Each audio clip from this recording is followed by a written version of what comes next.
Bonjour à tous, je m'appelle Estelle Abou et je vous souhaite la bienvenue sur Réel.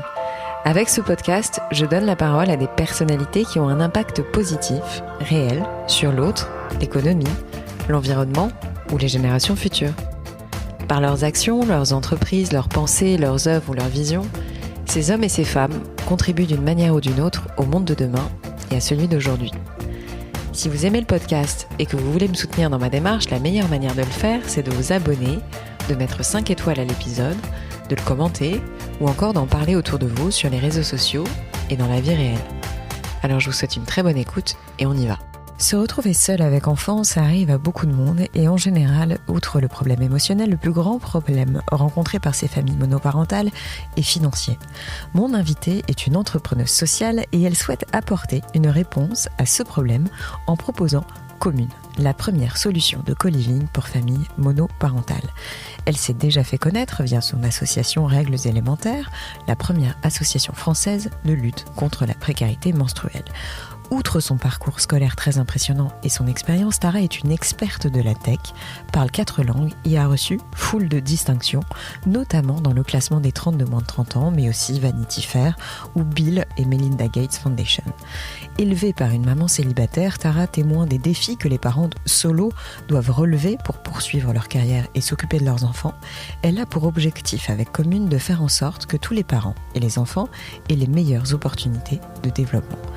Avec elle, dans cet épisode, nous abordons son parcours, sa vision du monde qui l'entoure et notamment du féminisme et bien sûr le développement de Commune qui démarre. Allez, j'arrête de parler et laisse place à ma conversation avec la géniale Tara Euzet-Sarmini, cofondatrice et CEO de Commune. Tara, merci beaucoup d'avoir accepté mon invitation dans mon podcast. Je suis vraiment ravie de te recevoir. Sans plus tarder, je vais te demander de te présenter tout simplement, autant personnellement que professionnellement. Voilà, t'es pas obligé de nous dire, de nous raconter ta vie perso dans les détails, mais vas-y, je t'en prie, Tara. Bonjour Estelle, bonjour à toutes et à tous. Merci beaucoup à toi pour l'invitation. Je m'appelle Tara, j'ai 28 ans. Je suis née et j'ai grandi à Paris, mais j'ai eu la chance de pas mal bouger et d'avoir une famille aux 4 coins du monde. J'ai fait des études assez longues et variées, allant des sciences politiques en passant par la finance et l'énergie et l'environnement. J'ai toujours été très engagée dans ma vie. J'ai monté une asso étudiante quand j'avais 21 ans, qui est devenue une grosse asso qui s'appelle Règles élémentaires. Dont on va reparler après. Et aujourd'hui, du coup, je me suis lancée dans une nouvelle aventure qui s'appelle Commune et qui est le premier co-living à destination des familles monoparentales. Alors, je suis pas trop tournée vers le passé, mais je trouve que tu as un parcours quand même, justement, t'en as rapidement parlé, mais assez international. T'as fait beaucoup d'études. Est-ce que tu peux nous rappeler un tout petit peu quelques lignes de ton CV, juste pour qu'on te situe dans la sphère Ça marche. Du coup, j'ai fait tout mon collège et mon lycée en France. Ensuite, après le bac, je suis allée à Sciences Po à Paris. J'ai fait ma 3e année à l'étranger en Russie. Ensuite, j'ai pris une année de césure pour faire un master en finance à Cambridge. Et après ça, j'ai fait un double diplôme entre Sciences Po et Columbia, où je me suis spécialisée en énergie et environnement. Et j'ai été diplômée de mon dernier diplôme en date en 2017. Et c'est vrai que de par mes études, j'ai vécu en live le Brexit et les élections de Trump. Donc à l'issue de tout ça, je me suis dit qu'on était bien en France et que clairement j'avais envie de rentrer et que j'avais une légitimité d'action, d'innovation et la possibilité de changer les règles ici. Et donc voilà, je suis de retour à Paris depuis 2017. Et niveau professionnel, donc quelles ont été les premières étapes ? Qu'est-ce que tu as fait juste après tes études ? Alors, juste après mes études, j'ai eu la chance de prendre un peu de temps pour réfléchir. Donc, j'ai été diplômée à l'été et j'ai pris 6 mois pour réfléchir, où j'ai passé pas mal de temps aussi sur mon asso à l'époque, qui était 100% composé de bénévoles. Et finalement, j'ai décidé de me lancer dans la grande aventure de la tech. Et donc, j'ai rejoint Uber à une époque où je croyais encore que Uber allait mettre fin à la voiture individuelle individuel et réellement révolutionner la mobilité. Et donc, j'ai rejoint l'équipe à Paris avec un périmètre France, Suisse, Autriche, et j'étais en opération. Et j'y suis restée jusqu'en 2019. Suite à ça, j'ai été chassée par un certain nombre de boîtes, dont une grosse boîte de co-living. Et c'est comme ça que j'ai découvert ce secteur-là, à titre personnel. Et finalement, j'ai pas poursuivi l'opportunité qui se présentait parce que j'avais pas très envie de faire du co-living pour Yuppies Working in Tech, mais je me suis dit je le garde dans un coin de ma tête pour d'autres catégories de personnes. Pour d'autres catégories de personnes, exactement, isolées et plus dans le besoin. Et entre-temps, finalement, j'ai repris la direction de l'association que j'avais fondée, qui avait pas mal grossi et qui avait vraiment besoin de se structurer, de pérenniser son développement. Et du coup, en accord avec le board à l'époque, j'ai dit que j'étais OK pour m'engager de manière professionnelle et salariée pour 12 et 18 mois. Et en fait, je suis restée 17 mois, 17 mois au cours desquels j'ai fait grandir l'équipe. On est passé de 2 personnes à 13 personnes, où j'ai triplé le budget et levé à peu près 1 million d'euros.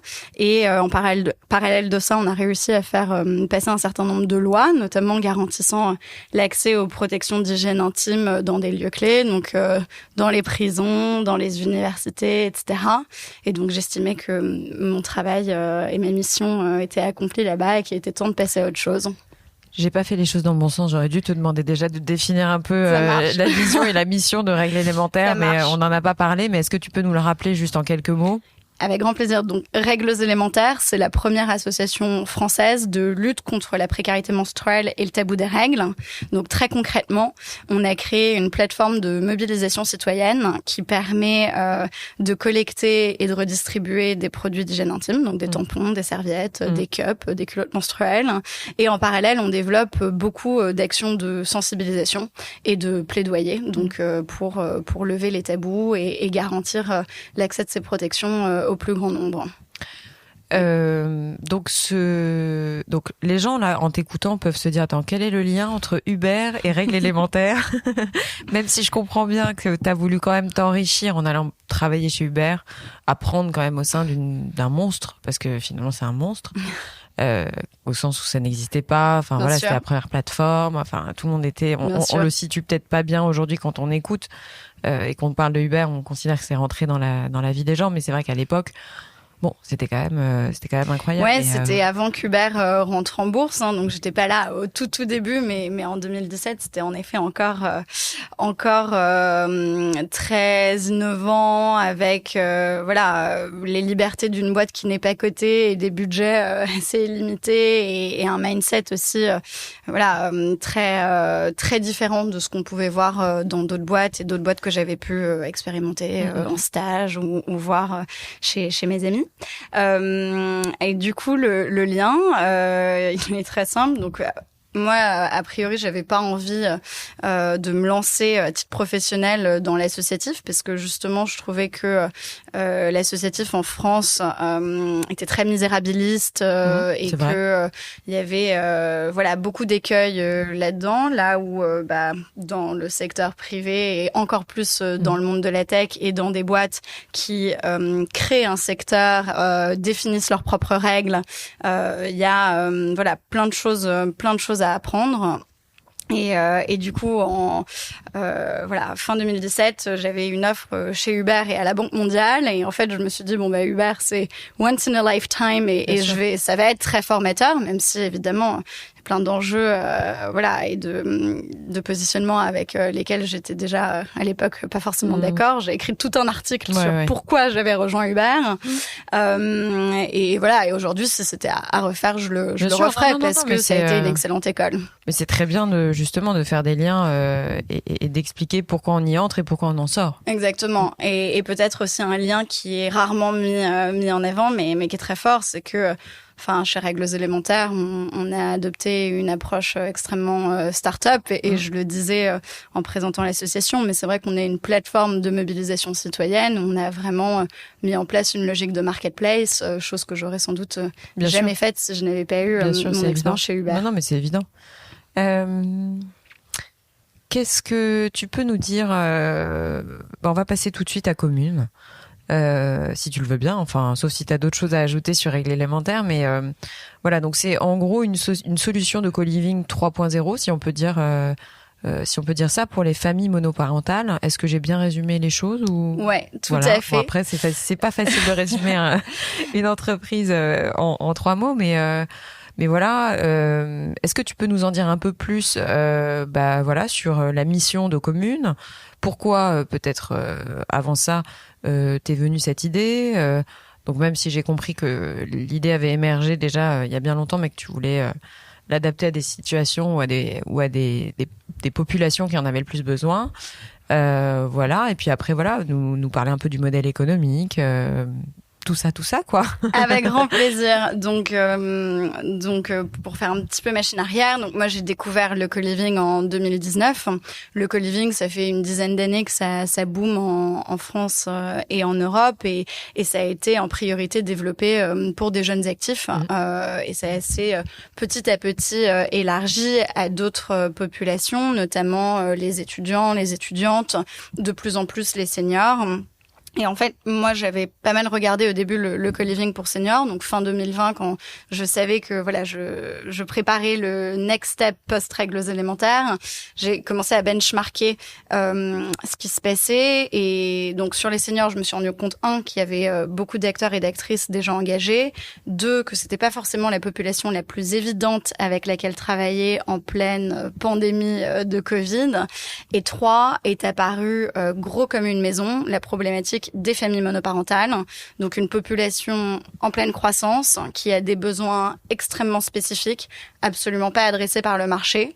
Et en tirant le fil, je me suis rendu compte que c'était le facteur numéro 1 d'appauvrissement en France et en Europe, que les familles monoparentales, 1 an après la rupture, perdent en moyenne 30% de leur niveau de vie, et qu'en fait, la pierre angulaire de tout ça, c'était les difficultés, voire l'impossibilité de se reloger. Et donc, c'est devenu une évidence pour moi que le co-living pouvait solutionner tout ça. Et ça représente, je crois, 25% des Français. Ouais, donc c'est quand même un quart de la population. En fait, c'est un quart des familles en France, ont des enfants, ouais. Un tiers des familles à Paris, et certaines estimations prévoient en fait la moitié des familles d'ici 2040 qui seraient monoparentales. Donc ouais, c'est un phénomène en pleine expansion en France, mais à l'étranger aussi. Et en fait, en creusant surtout, je me suis dit voilà, qu'il fallait répondre à tout, à toutes ces problématiques. Et surtout, j'ai découvert avec étonnement et stupéfaction que ça n'existait pas encore. Aujourd'hui, il n'y a pas de solution de co-living pour familles monoparentales. En tout cas, pas de solution de co-living 3.0 comme tu le définissais. Il y a des solutions associatives, il y a quelques solutions aussi publiques via des foyers d'hébergement ou centres d'hébergement d'urgence, mais c'est pas du tout l'expérience qu'on espère proposer chez Commune. Du coup, ton expérience, est-ce que tu peux nous en parler un peu plus? Parce que c'est vraiment, on va essayer de replacer les choses dans leur contexte. On imagine un immeuble, tout à fait, dans lequel en fait plein de familles monoparentales vivent. Et ont accès en fait à des services commodities, des services mutualisés type crèche, espace partagé, je sais pas moi, cuisine, bureau, tout un tas de choses, mais également et c'est là où intervient le 3.0, c'est qu'il y a une application. Tout à fait. Mais je vais te laisser en parler un peu mieux que moi quand même. Ça marche. Donc oui, l'idée de Commune, c'est en effet un immeuble entier dans lequel va y avoir des espaces de vie individuels. Donc ce sont des unités d'habitation avec vraiment une chambre pour les enfants, une chambre pour le parent et une salle de bain privative et une kitchenette individuelle. Ensuite, il y a des espaces partagés. Donc, à minima, chez Commune, il y aura donc une salle de jeu polyvalente, une cuisine commune tout équipée, donc avec des chaises hautes, des chauffe-biberons, des baby-cooks, etc. Et une buanderie partagée. Ça, c'est vraiment le minimum. Aujourd'hui, les biens qu'on a en ligne de mire ont également rooftop, cour, parfois jardin, salle de cinéma.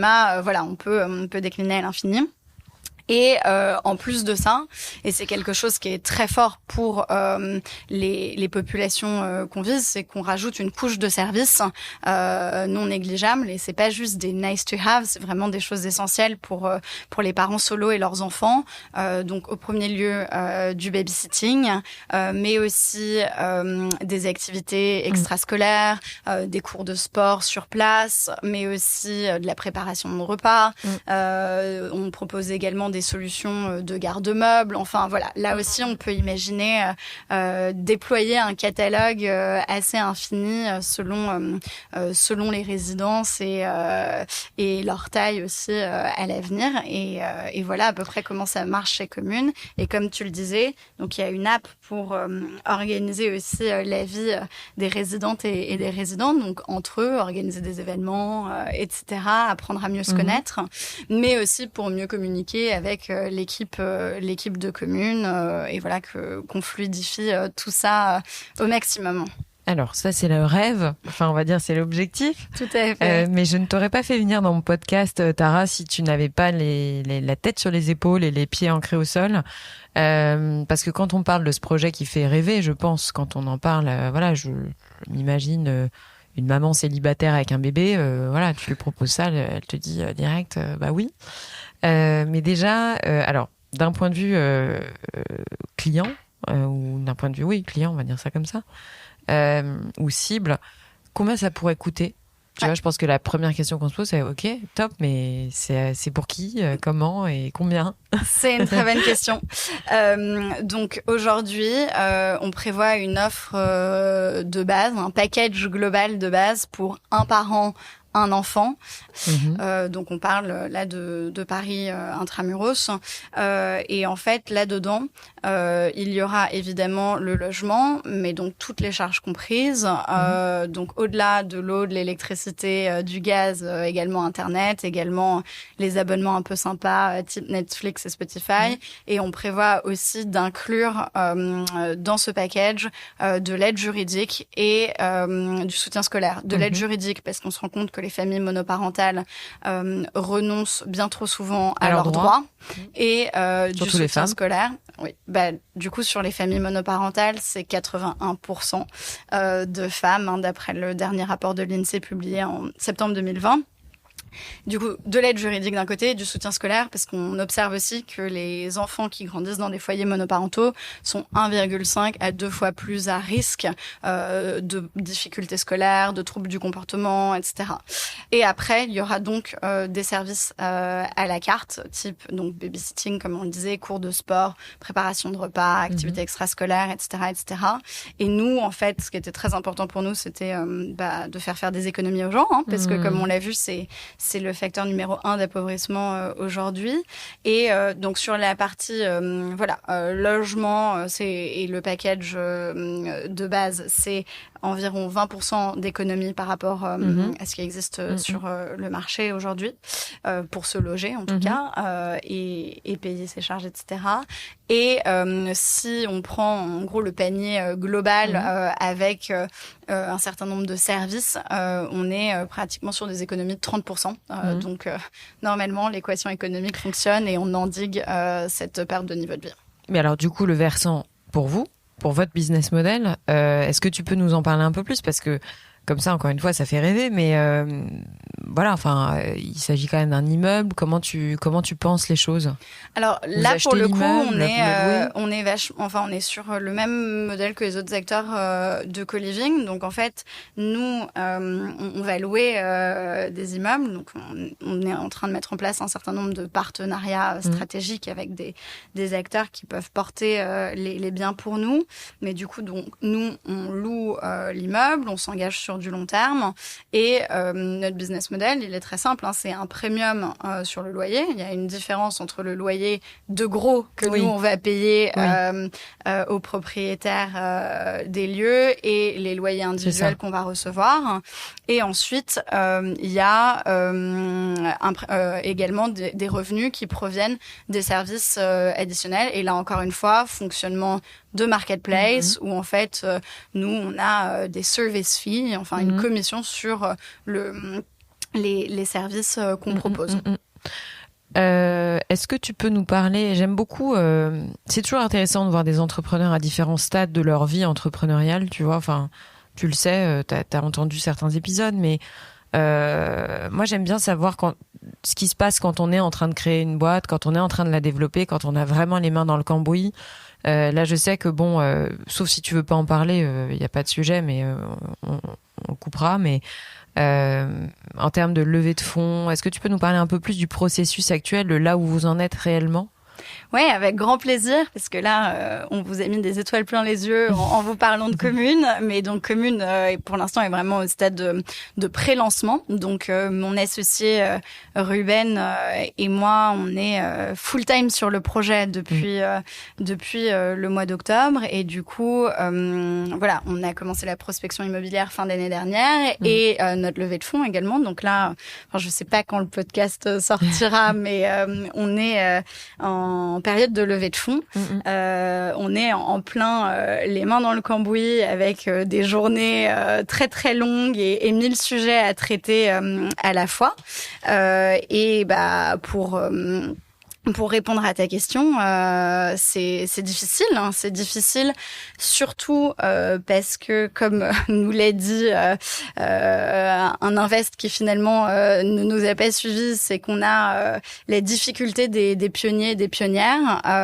Commune et ce projet de co-living pour familles monoparentales, c'est le premier au monde. Ça n'existe nulle part ailleurs. Et en fait, on se rend compte que pour financer de la pure innovation, et en l'occurrence de l'innovation sociale et sociétale et pas juste une appli SaaS B2B, hein, c'est difficile et les gens sont frileux. Voilà. Après, c'est très galvanisant aussi parce que il y a des inconnus qui nous voient une fois, qui nous entendent pitcher et qui ensuite s'engagent à signer des chèques de montants assez exceptionnels. Donc il y a les deux côtés. Mais voilà, c'est difficile, c'est intense, c'est galvanisant, c'est excitant et c'est génial. Et pour rien au monde, mon associé et moi ne ferions autre chose, même si on dort plus beaucoup. Bien sûr. Mais justement, est-ce que tu pourrais nous parler un peu de ces détails qui, je pense, restent relativement obscurs finalement pour plein de gens. Comment on lève des fonds ? Tu vois, c'est-à-dire que qu'est-ce que c'est ? Moi, j'aime bien poser cette question, c'est-à-dire sans révéler des secrets de guerre. Je te force encore une fois pas à dire des choses que t'as pas envie de dire. Mais voilà, souvent, moi, j'ai des jeunes entrepreneurs autour de moi qui me disent mais attends, je connais personne, je sais pas comment faire, dans quel sens aller. Les premières étapes d'une levée de fonds, c'est quoi ? Alors, c'est une très bonne question et on apprend en marchant. Ouais. Mais ce qu'on observe, enfin, ce que je savais déjà, hein, mais qu'on vit de plein fouet, c'est que c'est très inégalitaire. Hein. C'est avant tout une question de réseau et des gens que vous connaissez et des gens qui peuvent vous aider, des gens qui ont le temps et l'envie de vous accompagner. Faut avoir le réseau, faut avoir le capital social, faut avoir l'énergie et la motivation de démarcher ces gens, etc. De plus en plus, il y a des initiatives pour démocratiser tout ça et je salue le Fighters Program de Station F qui vise justement à démocratiser l'entrepreneuriat, mais l'entrepreneuriat aujourd'hui n'est pas accessible à tout le monde.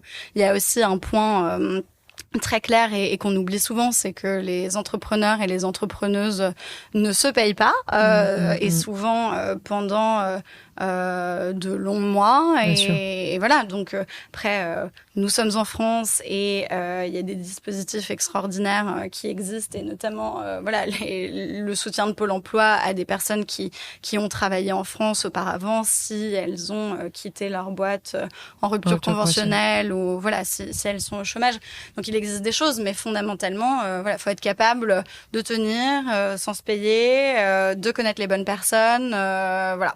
Donc une fois qu'on a dit tout ça, on se rend compte aussi que côté invest, c'est aussi une chasse gardée. Hein. Aujourd'hui, c'est encore malheureusement trop un gentleman's club. Hein. Alors justement, je voulais t'en parler. En fait, c'était le deuxième volet de ma question, c'est les biais cognitifs, enfin qui sont autant du côté investisseur que du côté entrepreneuse. Tu es une femme qui entreprend, qui lève de l'argent. Est-ce que tu as ressenti des difficultés à ce niveau-là ou pas? Alors, moi, non. Je connais d'autres personnes qui en ont expérimenté plein. En revanche, ce que j'observe, c'est que, 90% des invests qui nous ont été présentés sont des hommes trentenaires qui ont bossé dans la tech. Et globalement, c'est génial que ces personnes existent et elles ont complètement alimenté et développé le monde du venture capital en France. Mais ce qui est problématique, c'est qu'il n'y ait pas d'autres profils parce qu'en fait, on a tendance à naturellement se rapprocher de ce qu'on connaît. Ce qu'on connaît, c'est eux, mais aussi ce CEX. Voilà. Il y a aussi une logique de réseau. On le voit beaucoup. Aujourd'hui, il y a beaucoup de deals qui se closent sur des boucles WhatsApp, etc. Et donc, en fait, il y a une endogamie qui est assez effrayante, notamment d'un point de vue innovation. Donc, c'est vrai que là aussi, il y a des chouettes initiatives que je salue et avec lesquels j'ai eu l'opportunité de travailler, d'échanger. Donc, il y a Sista, il y a Leia Capital qui s'est montée, etc. Mais c'est vrai que aujourd'hui encore, le VC est encore trop un gentleman's club et il est temps, encore une fois, de démocratiser aussi l'accès à l'investissement. Ce qui est ton cas. C'est ton cas. Aujourd'hui, on peut dire que toi aussi, tu te tournes vers des femmes investisseuses. Tout à fait. Aujourd'hui, on a fait, mon associé et moi, c'était prio dans notre démarche. Et d'ailleurs, c'est pas la stratégie la plus rapide, clairement, parce que, pour être tout à fait transparente, on avait mis un ticket d'entrée à un certain montant. À ce montant-là, on avait que des hommes qui étaient capables de le mettre. Donc finalement, on l'a divisé par 2. On a même prévu un autre dispositif qui est assez rare en France, qui est la possibilité pour des personnes, des primo-invest, des gens qui n'ont jamais investi en VC, de se syndiquer. Donc, on a permis à des gens à partir de 5 000 € de pouvoir mettre dans commune, à condition d'accepter d'être représenté par une seule et même personne qui a également mis ce montant-là. Donc on essaye d'avoir un maximum de personnes et les plus représentatives de notre société aujourd'hui. Et je suis assez fière de dire, donc on n'a pas tout à fait closé encore, donc on verra ce que ça donnera. Mais à date, on a 60% de femmes BA, on a 6 nationalités représentées. On a beaucoup de primo-invest, donc c'est chouette. D'autant que la vocation est quand même pas uniquement franco-française pour Commune. Toi, t'as envie quand même de t'étendre. On n'en a pas vraiment parlé, mais c'est pas. Le but, c'est aussi d'aller en Europe et un peu plus loin, non? Clairement, la problématique qu'on adresse est mondiale. Comme je disais, Commune est une première mondiale. Nulle part ailleurs, il y a de co-living pour familles monoparentales. Donc, encore une fois, ça fait 15 mois qu'on est sur le sujet en sous-marin ou de manière officielle. Mais si des personnes te contactent en disant qu'il y a des contre-exemples, je serais très preneuse parce que on a pas mal d'invests qui sont frileux, encore une fois, comme je disais, parce que première mondiale. Et du coup, oui, l'idée, c'est très vite d'aller à l'international. D'ailleurs, c'est pour ça que je me suis associée à Ruben. Mon associé est néerlandais. Et très vite, oui, on ira... sans doute au Benelux, Europe du Nord, Europe du Sud, Amérique du Nord, Amérique du Sud. Et donc, c'était aussi essentiel pour nous d'avoir des invests étrangers au capital. Est-ce que tu veux nous dire autre chose sur ce beau projet? Est-ce que tu as quelque chose à ajouter? C'est une question que je t'aurais peut-être pas posée. Je pense que ce qui est important, c'est peut-être de souligner aussi notre mission. Aujourd'hui, la mission de Commune, c'est de bâtir des opportunités en reconstruisant le lien social.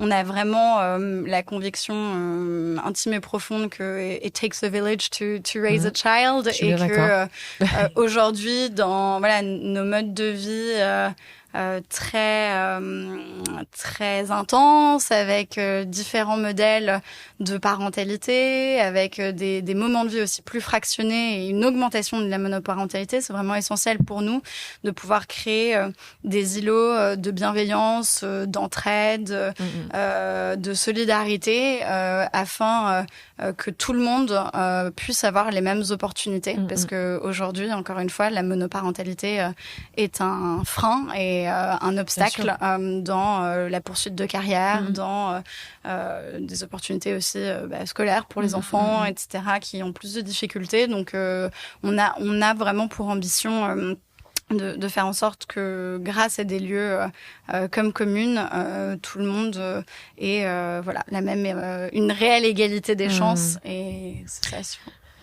D'ailleurs, on va sortir un tout petit peu de ton sujet de Commune, mais j'aimerais bien avoir ton regard, parce que finalement, ça fait assez longtemps que tu es investi dans une cause, on va dire féministe ou humaniste. Moi, je préfère le terme humaniste à féministe. Je suis assez d'accord. Est-ce que tu peux nous donner ton point de vue sur l'évolution, l'égalité homme-femme? Je sais que la question est suffisamment hyper large, mais voilà, je sais qu'on en parlait beaucoup finalement avant le confinement. Enfin, moi, en tout cas, je sais pas si c'est ton sentiment, mais j'ai eu l'impression que les choses avaient été mises un peu de côté. Tu vois, après la crise Covid, je sais pas, j'ai eu l'impression que ça a effacé plein de choses qui étaient quand même assez acquises. Et je sais pas si je suis la seule à ressentir ça. Non, les études te donnent raison. Il y a eu, selon l'ONU, un recul en termes d'égalité. Il y a eu un recul de 20 à 30 ans. Et typiquement, ça s'est vu. Les confinements, fermeture des écoles, dans l'immense majorité des cas, ce sont les mamans qui se sont retrouvées à faire l'école à la maison. Ce sont les mamans qui sont passées au chômage partiel ou qui ont quitté leur job. Enfin, oui, ça a été dramatique d'un point de vue droit des femmes, cette crise. Après, moi, ma vision, je suis optimiste par nature, et c'est vrai que une aventure comme celle de Règles élémentaires me donne beaucoup d'espoir, puisque j'ai lancé l'initiative en 2015 et en 2020, il y avait 5 millions d'euros débloqués sur la table. Emmanuel Macron qui en parlait en prime time sur Brut. Enfin, on est passé de « je prêche dans le désert » et personne ne connaît l'existence même de l'expression précarité menstruelle à le président de la République en parle en direct et il y a des budgets de base débloqués. Donc en fait, c'est mine de rien une fabuleuse comme quoi ça peut bouger. Les choses peuvent bouger et pareil sur depuis la genèse de Commune, depuis que l'idée a germé, il y a eu déjà beaucoup d'avancées. On est en période électorale.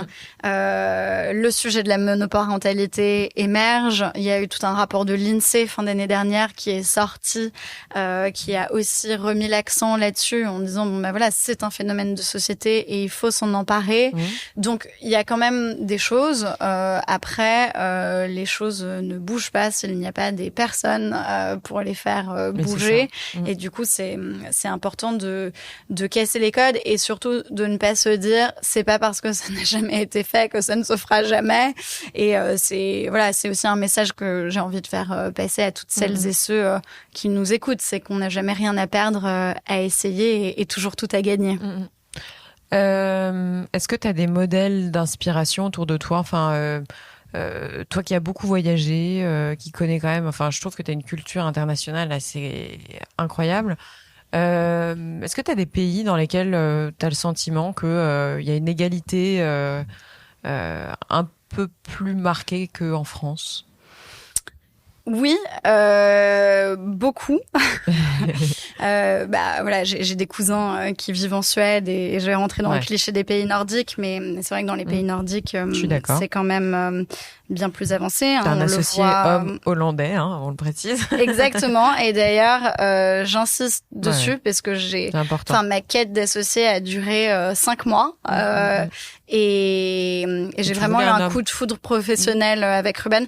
Non, j'avais pas, enfin voilà, les critères pour moi, c'était je voulais quelqu'un qui ait de l'expertise dans l'hôtellerie et l'hospitalité, quelqu'un qui avait un mindset international et quelqu'un qui était dans le même stade de sa vie que moi. Mais après, j'avais pas de prérequis homme-femme, ni même de nationalité. Mais c'est vrai qu'en fait, pour lui, enfin, c'était une évidence tout de suite. Là où j'ai parlé à d'autres hommes de d'autres nationalités qui disaient là, mais en gros, c'est trop restrictif. En fait, tu vas faire du co-living pour mères célibataires. Et j'étais, mais non, pas du tout. C'est pour parents solos. C'est vraiment un phénomène de société. C'est vrai que la vision, enfin, quand on parle de ce projet, souvent des personnes, enfin, moi, j'en ai pas tant parlé que ça autour de moi, mais c'est vrai que la première réaction, c'est de dire, attends, ça va être une maison de femmes, quoi.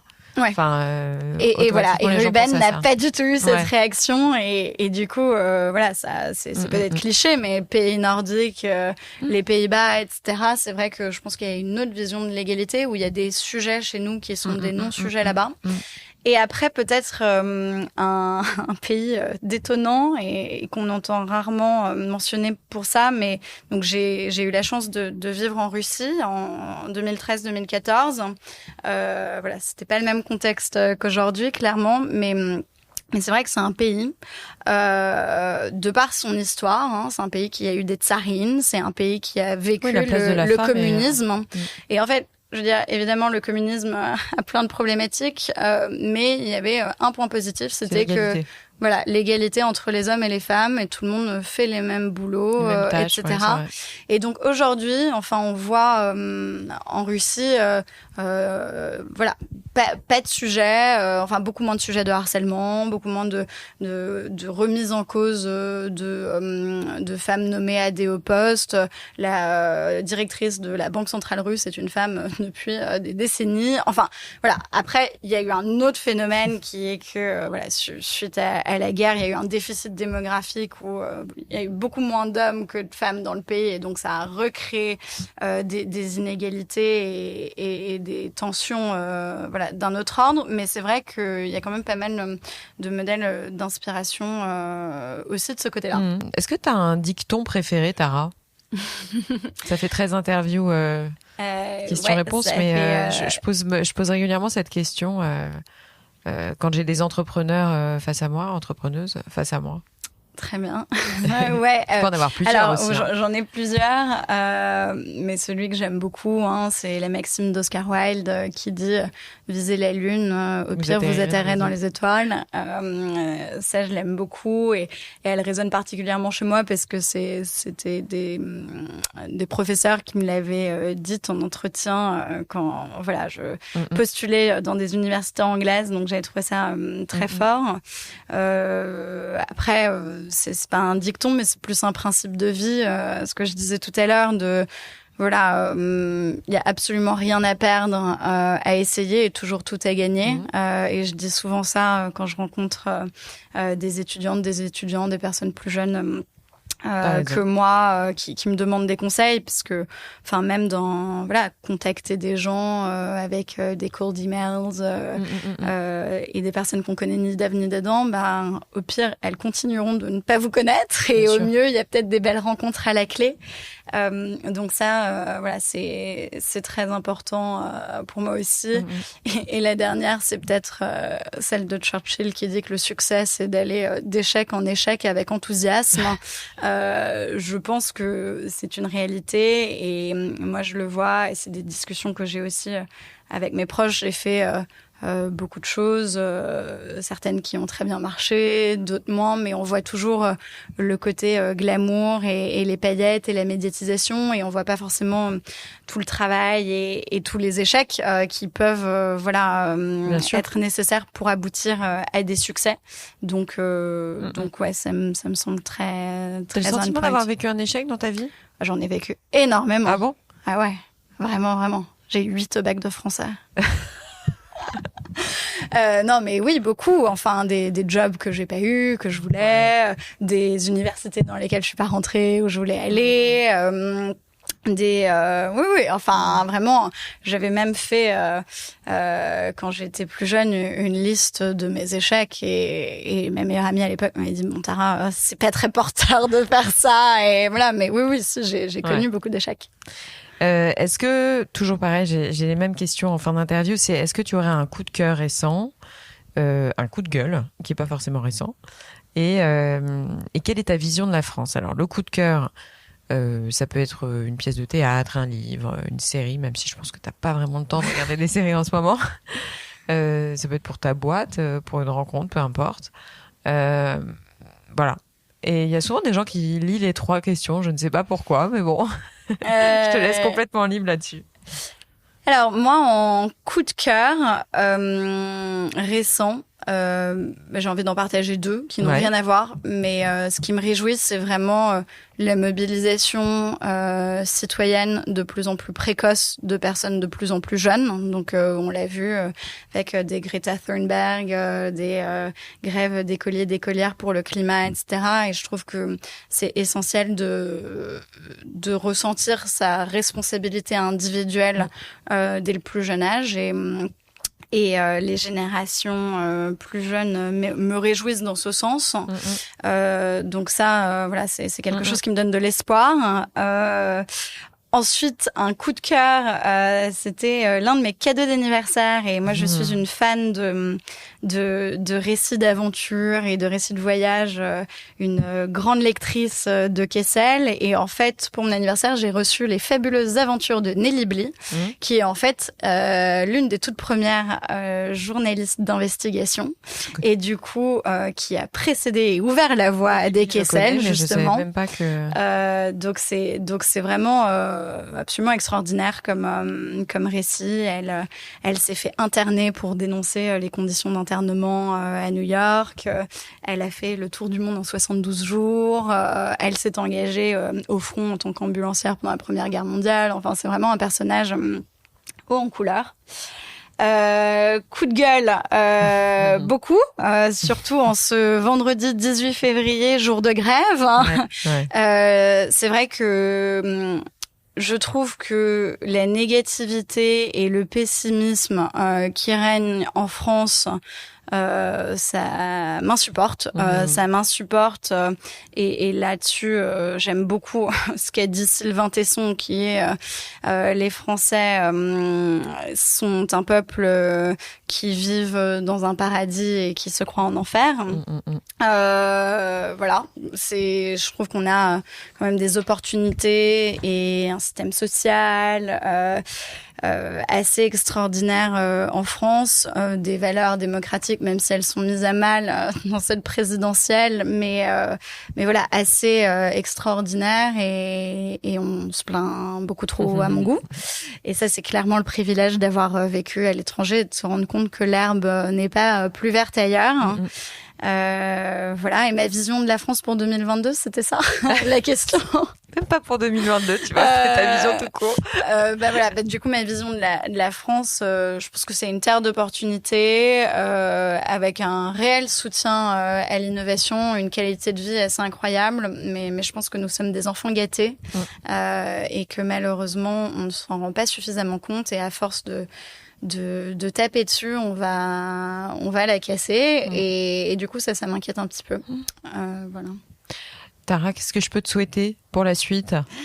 Tu peux me souhaiter de bel et bien ouvrir la première commune d'ici la fin de l'année, comme on l'espère de tout cœur. Je te le souhaite de tout cœur, et puis tu me donneras des nouvelles et éventuellement tu reviendras quand tu veux dans le podcast pour en parler. Avec grand plaisir. Merci beaucoup Tara. À bientôt. Merci à toi. Bye bye.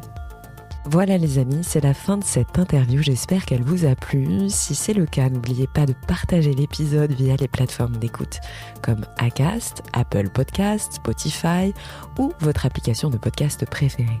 Le partage et la notation du podcast sont super importantes pour moi, donc je compte sur vous pour mettre des étoiles et des commentaires là où c'est possible. Pour vos suggestions d'invités, n'hésitez pas, je suis joignable sur le compte Instagram du podcast, Réel Podcast. Merci encore à toutes et à tous d'être de plus en plus nombreux à écouter Réel, et à très vite pour un prochain épisode. Save all stuff you really need and Stuff you bought for fun, stuff you've always really wanted this holiday at Amazon. Stuff that is discounted if you're naughty or you're nice. Stuff to buy your grandma who drinks her Chardonnay with ice. Stuff to make you big and strong